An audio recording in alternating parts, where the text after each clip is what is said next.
Y otro que también es importante ver, que es el falso fraguado. Es uno que no se ve en laboratorio, pero corresponde a la norma C451. Y es una penetración con sonda a los 5 minutos. Ok, el tiempo de fraguado que la STM C191 o la INTE C137, ya que se actualizó hace muy poco, en el 2020, básicamente lo que se hace es una traducción casi literal de lo que dice la norma. Por lo tanto, lo que vimos en laboratorio debería ser básicamente lo mismo. ¿Qué es el fraguado? Es un cambio del estado fluido al rígido de una pasta de cemento, de esa consistencia plástica ya a la parte de endurecimiento. Allí tendríamos nuestro tiempo de fragua. Tenemos un tiempo de fragua inicial, que es aquella donde hay una penetración de la aguja en los 25 milímetros. Si no es posible determinarlo directamente allí, interpolamos. Y el tiempo de fragua final, que es cuando la aguja ya no deja marcas. Luego tenemos el fraguado falso, que es una rigidización prematura, un endurecimiento prematuro de la pasta de cemento. Generalmente ocurre entre los 5 y 10 minutos de haberse iniciado ese mezclado, ese mezclado que se hizo del cemento.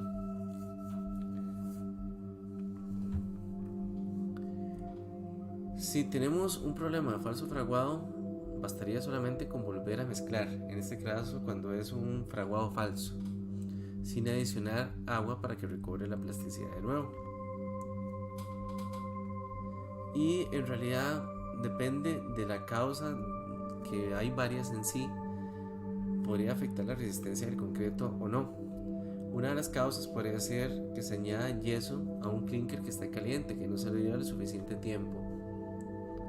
Entonces, clinker caliente y el yeso, que son iones sulfatos, en el proceso de producción genera este par de compuestos, anhidrita y hemihidratos, que nos podrían dar problemas. El agua perdida, en este caso en esta producción, es recuperada extrayéndola del agua amasada al concreto, del cual el yeso se cristaliza y aumenta la rigidez rápidamente.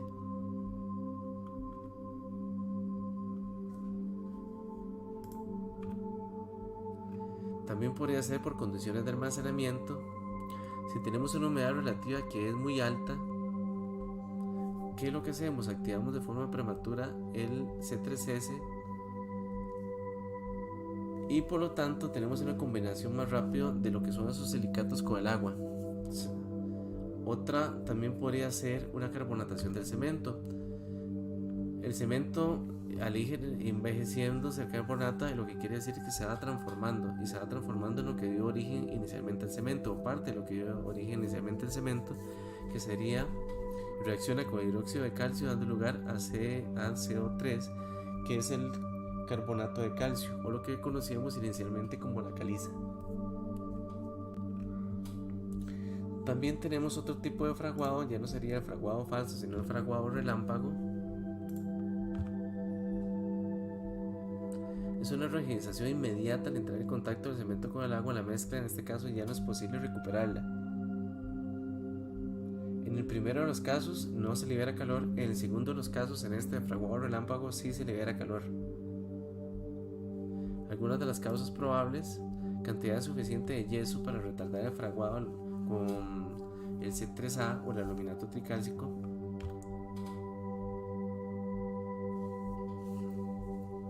una aplicación inadecuada de un aditivo, ya sea un acelerante de fraguado, que nos dio una mala consistencia en sí de lo que es la dosificación del concreto. Otros de los ensayos físicos que podemos utilizar son los autoclaves, expansión de barras del mortero, y eso es básicamente lo que nos dice acá. Son expansiones o contracciones, no siempre son expansiones, podría ser contracciones también, lo que nos podría generar en la barra de mortero. Y la especificación nos da ciertos requerimientos máximos: 0.8 para el autoclave, y para expansión de barras de mortero 0.02. También veamos que nos da ciertos límites para los otros que hemos visto: fraguado falso 50, contenido de aire del mortero 12, tiempo de fragua inicial mínimo 45 y final 120. Eso también está en el reglamento de cementos. Expansión por autoclave. índice 135, pero en realidad, corresponde a la STM C151, y en este caso es que la pasta de mantener su volumen ante las expansiones, aunque dice solamente expansión, no solamente expansión, puede ser contracción, y hay expansiones o contracciones por dilatación del cemento y también por en sí los componentes que podría tener el concreto o el mortero. Hidratación que también con óxidos de calcio o óxidos de magnesio, ambos presentes en el cemento Portland. Y vean que básicamente lo que hacemos son prismas o pequeñas barras en sí de lo que son morteros. Estas barras tienen ciertos tornillos que se colocan en el momento en que son coladas, y posteriormente se pone una olla que pareciera como una olla de frijoles, pero eso lo que nos determina es se coloca una presión muy alta, también como cocinar frijoles, y lo que empieza es a contraerse o a expandirse.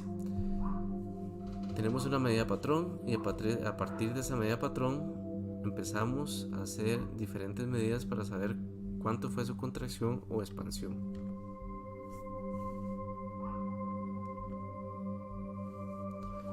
Los testigos de prueba se elaboran con el agua determinada, en este caso por el ensayo de consistencia, por lo tanto está importante ese ensayo. Se moldean dos capas aproximadamente iguales que se compactan con los dedos pulgares o índices. Se enrasa la superficie que da lugar a algunos golpes del molde, y una vez en los moldes se deja en la cámara húmeda. A las 24 horas más o menos 30 minutos desde el moldeo se extraen los moldes que está en la cámara húmeda, y se obtiene una lectura inicial que sería nuestra medida patrón. Y vean que para eso lo que utilizamos es básicamente es un aparatito donde colocamos siempre nuestra barra, y esta es una medida patrón. Vean que aquí no está la barra, simplemente nuestra medida patrón, y a partir de acá tenemos un medidor de longitud que es muy preciso, y posteriormente quitamos la barra calibrada y vamos a colocar nuestras barras.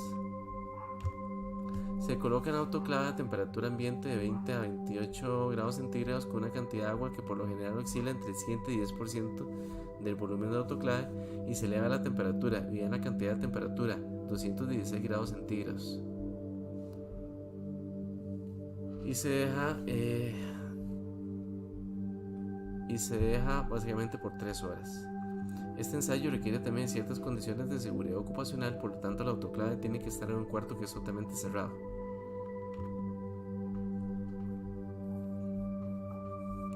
Se desconecta el suplidor de calor y se enfría hasta alcanzar una presión no menor a 0,7 megapascales. Al final de 1.5 horas se libera lentamente cualquier presión residual, abriendo parcialmente la válvula de escape. Se abre la autoclave, se colocan los especímenes en el agua a una temperatura cercana a 90 grados centígrados. Se adiciona agua fría alrededor de las barras hasta lograr una temperatura de 23 grados, y se mantiene el agua alrededor de los especímenes a 23 grados por otros 15 minutos para luego remover uno por uno y secar los pines, que básicamente son como los tornillos, que es donde los vamos a colocar en nuestra barra calibrada. Y empezamos a hacer nuestras lecturas. Algunos de los requisitos también químicos de los cementos hidráulicos, vean que también hay ciertas normas INTE, aunque en este caso sería la C134 de 2014, óxido de magnesio, los requisitos menores al 6%, como alguna vez ya habíamos visto anteriormente, contenido de sulfatos menor al 4%, residuos insolubles, pérdida por ignición, por ejemplo. Magnesios pesados como óxido de magnesio, y recordemos que por encima de los valores que son los permitidos podría causar expansiones en las pastas de cemento. También los sulfatos expresados como SO3 se incorporan en este caso como yeso para regular el fraguado. Residuos insolubles, sustancias de la materia prima que no han reaccionado durante el proceso de clinkerización, ya sea por temperatura, homogenización o algún otro factor. Y la pérdida por calcinación o ignición,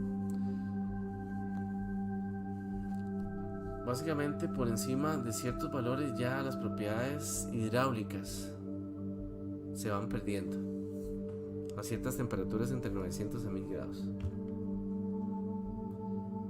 Aquí nos da una idea de las equivalencias entre la STM 650, que es aquella que tiene que ver con el cemento Portland, y los cementos que tenemos actualmente, que corresponden con nuestro reglamento.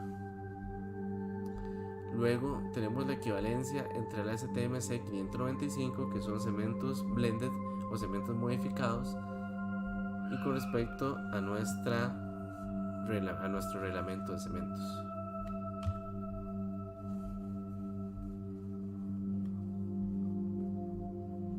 Y con respecto también a nuestro reglamento, pero con la STM-C 1157.